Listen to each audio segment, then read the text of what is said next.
My name is Lieutenant Yusuf Abdullah, and I'm a nurse at the Navy Medical Readiness Training Command on board Marine Corps Base Quantico. I originally got in the military in 1993. I served 18 years as a Navy hospital corpsman before becoming an officer. How do you feel?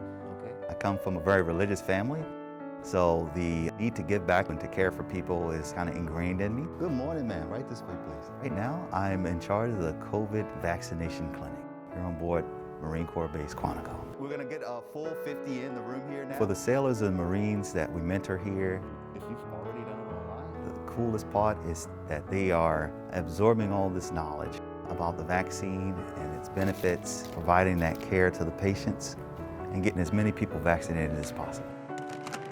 I absolutely love working on a Marine Corps base. You guys doing okay?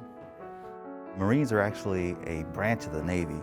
Working with them, you see where our histories intertwine and we are able to work together. We're gonna do some training. Like they say, you get in the military, you do 5 years, and that 5 years goes by. That 5 years turns to 20 years. Historic times we're in right now. So I don't see myself slowing down as long as I'm having fun. I want to thank each and every one of you for coming to get your vaccine today. And I'm still having a lot of fun.